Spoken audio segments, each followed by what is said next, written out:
Start? Yeah. Good evening, everyone. Welcome to the session on literature and language. Since we have only half an hour, so I would like to just jump right in and we'll be starting with Ramona, who's going to talk a little bit about folklore. Before we jump into a discussion about the subject and how it's related to language and literature and its revival, would you like to briefly explain to the audience what folklore actually is and why it's important at this historical juncture of the Garo and the Khasi community?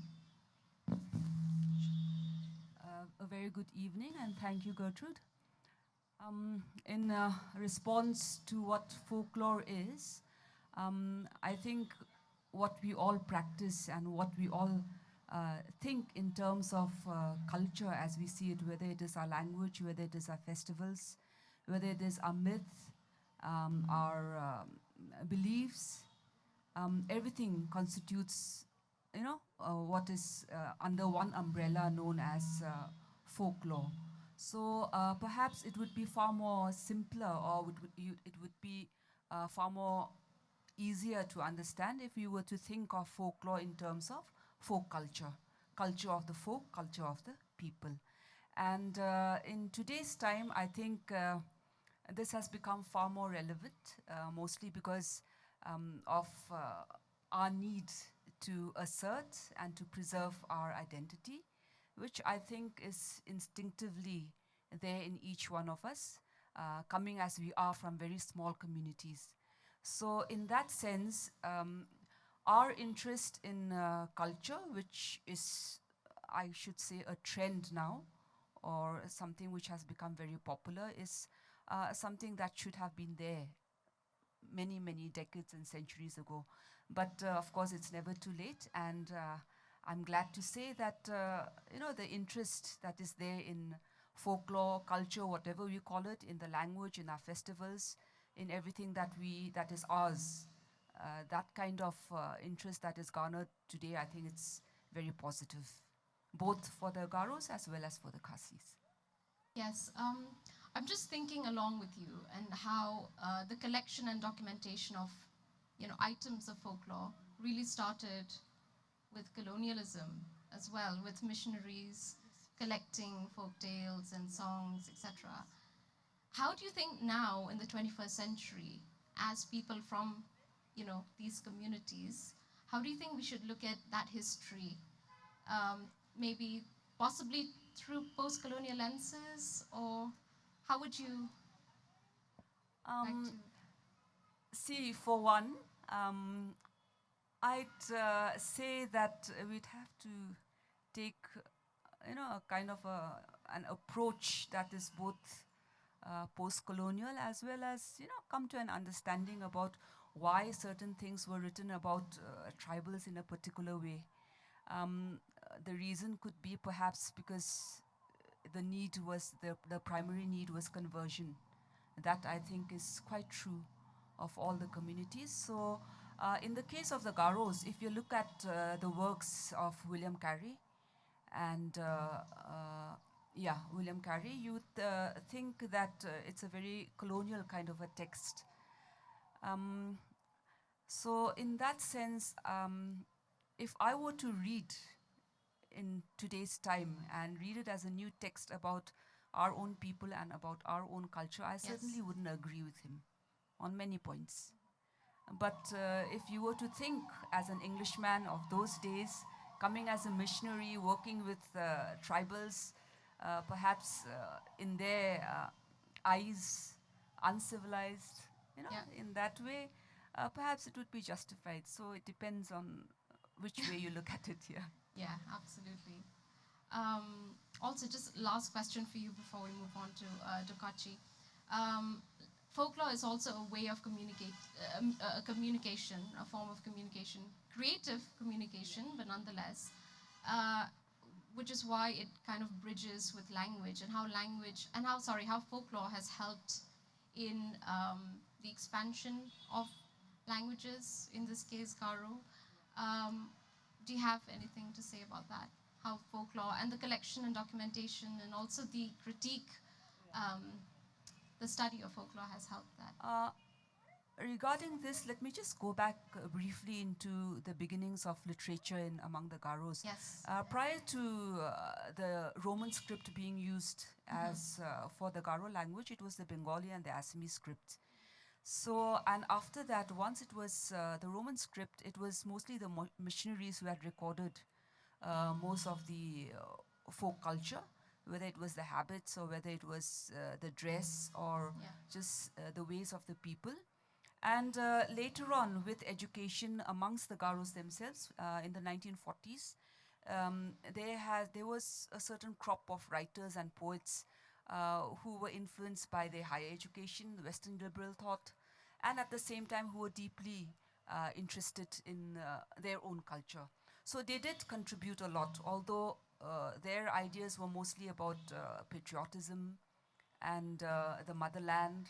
That was the kind of, that was where the poetry veered towards. Yes. Now, in today's, if you look at it now and the interest in folklore, in language that we have today, especially on social media, Yes. I think the social media has played a great part, and I should say a very positive part in bringing about a kind of an awareness, and whether the debates are, um, you know, whether you agree to the debates or not, that is besides the point. But the fact is that with the coming of the social media, I think there has been a great deal of expansion in the awareness of language and in the importance of language and the preservation of it. Yes. So I think that should sum up. Thank you for that. Speaking of preservation, Dokatchi, would you like to add to that? Okay, thank you. Yeah, since in order to revive our identity, we need to preserve our language as well as our culture. And there are different ways of preserving the language as well as culture. And nowadays, this digital archiving is very much popular, and different tribes, different people from different linguistic groups, they are trying to preserve their own language, their cultural, their traditions and culture through digital archiving. And we have different, it's very much needed now. When we look at our society and when we look at our community, then we know that the changing trends. Okay, and in case of language, we know that people are becoming more bilingual, and instead of looking at their own language, instead of teaching their children about their language, they are moving to another language. So it is high time for us now to preserve not only our language. Of course, language is very important, and it is primary even to our literature. If there is no language, then there will be no society. So without language, we cannot do anything. So I think in any case, in order to preserve our own culture, in order to preserve our own language, we need to work hard. Both, both the communities, the Khasis and the Garos, we need to work on that. Yes, absolutely. Um, well, when we think about preservation, we have to think about who can help us with that. So we're talking state support and the responsibility of the community as well. And I think you were mentioning earlier in our conversation, debates around the age schedule and the inclusion of the Garo language and the Khasi language, of course. But can you speak about that? Why it's so important for this to happen? Okay, including the languages in the age schedule is very important, because every group, okay, belonging to different linguistic, linguistic communities or linguistic groups, if our languages or our language or even our culture, everything will be preserved more, and people will have more advantage if it is included in the age schedule. Right now in India, we have 22 languages which are included in the age schedule. but we have different, different languages which have their own status. Yes. We know that all the languages have their own, they have their own rich vocabulary, they have their own grammatical structures which are very much, distinct from one another. Absolutely. We cannot look at language simply. We are talking about the varieties as well as the language before. Yes. So, but all the languages are same. They are equal, and we have to treat them equally. So, in case of Khasi and the Garo language, we know the status of these languages in Meghalaya, and we know that these languages are using as the state official Yes. official state language for a long time. I think it was included, or it was accepted in 2005. Yeah. So, and these languages, both Khasi and Garo, are using in different, level of education.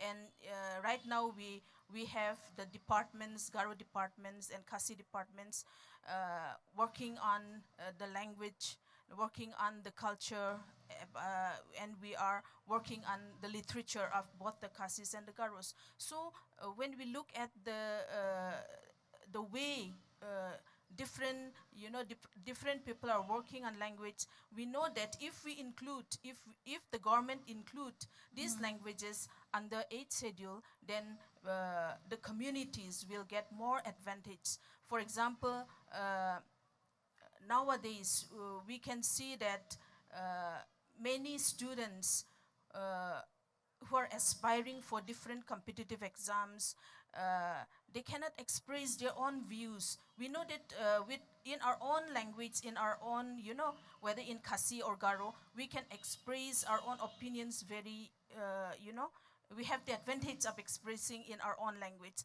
So in that way, if it is included, if our languages are included in the 8th schedule, then even the youngsters, even the students will have more advantage in, writing their exams and applying for different, jobs also, and writing the competitive exams, NAD exams, etc. So in that way, they are having more opportunities. Those Absolutely. languages which are included in the, included as 8th schedule, they are having the advantage, and government has different funds, different, there are different resources for those languages which are under 8th schedule. But for us, we are, of course, we are struggling. We are trying to different, organizations like in Garo Hills, the Arts Literature Society is working hard on that, and even government is helping, helping for the inclusion of Garo language in the 8th schedule. So Yeah. in that way, if the community as a whole, if we work together, if we work together in that way, then I think someday we will be able to make our language included in the 8th schedule. Yeah. Okay. Thank you for that. Yeah, thank you for outlining the various issues around it and its importance. Turning to Daiarisa, who's been who's been experimenting with social media to work towards preservation and revival of the Khasi language as well. Can you let me ask you this first? What made you decide to launch this page on Instagram?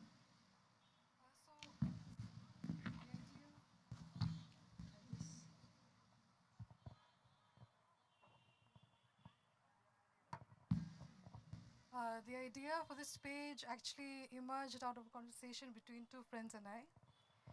I was thinking of something that would be meaningful, something that would, engage especially the young, something productive, something that would be productive for the community as well. So I started to focus on language because I saw that we use English all the time, and the value and the efficacy of our mother tongue is weakened, it's diminished. So I thought, let me just come up with something like, take a word and explain the word, give the meaning of the word, and post that on the page. So that was, I launched the page on the 3rd of August last year. That was during the pandemic. Yeah, so you had Yeah, a lot of time in your a hands. lot of time. And the response has been gradual, and this year it's taken a real leap. It's Yeah. gone to 5,682 followers, I think, till today. I Yeah, was going to ask you about the statistics. yeah. And more followers are women. That's so Yeah, interesting. yeah. The about 53% are women, and the rest are men. So yeah, and What do you think of that? Like, what is your interpretation of that data? I I don't really have an interpretation of that. It's just, I guess more women are social media users. I haven't really analyzed that actually. But maybe women feel the Could need. be it. Yeah. Women feel the need to conserve and preserve language, literature, culture, history. Yeah. So for me, what has become very interesting is using social media to preserve and conserve. And on the one hand, you have folklore, oral tradition. On the other hand, there's social media. And what I've been able to do is to merge um, the oral narrative and social media together. So you have, what we have is a visual representation of the image and the text. So there is the Khasi text, but there's also the translation of that Khasi text into English. And that I feel is very important because uh, there's so many Khasi books, but there are not many read them. Yeah. Not many people read Khasi books. And translation I feel is so important because there's a dearth of good translation of Khasi literature. And translation will actually, showcase the Khasi worldview to the world. And that is something that I feel is also important. Of course, we give importance to the Khasi language, but then translating it is also very important. So, Absolutely. yeah. And how do you feel about having taken this responsibility to to experiment and what do you think that does to the language in itself? Like you've said, the Yeah. format is completely new Yes, yes. and people are playing with it and Yeah. so Yeah. I felt the need basically because I am a literature student myself. I've been studying literature since my graduation, and so much of English literature. But then now I began to think about what about my own community? What about the literature of my own community? So that is what propelled me to create the page in the first place. So yeah, I felt that responsibility, like you said. So what is very heartening to see is people also responding. They yes. send in their contributions, their own entries, and Yeah. then suppose they comment on a post. So all that, their participation, it's like the page is the speaker, and Yes. the people are the audience or the listener. So this circle of orality, the oral tradition is again, it emerges in this page, but in a totally Absolutely. new Yeah. aura, yeah. I mean that So process is so important yeah, because it's yeah. democratic and Yes, yes. it's organic Yes, and it's dynamic as just, well. yeah, it's not just I curating material and compiling Absolutely. and posting it on the page. It's great because people are responding to the page, and they feel the need to preserve and conserve language. And in now, I mean, there's a great awareness, I think, among the Khasi community that we need to talk more in Khasi, we need to write more in Khasi, we need to read more in Khasi. So that is something that really gives me a lot of joy, actually. Yeah, Absolutely. yeah, Do you think last question yeah. before we maybe take a question or two. Um, I was just wondering about whether you have any idea of the translation of the success of the page to the real world in terms Yeah. of whether people have, Yeah. you know, The translation is a great bonus to the page because there are many research scholars from here, from outside of Meghalaya and even abroad, who are following the page. yes, yes, And there are many pages that are preserving languages in their own countries. Also, they're also following the page. So it's I have also, I mean, the speaker roots is also following the other pages. So that just goes on and on. So yeah. amazing, Yeah, thank you. amazing work, and Thank you, thank you Gertrude. for Thank that. you. Do we have time for one question? Yeah, okay.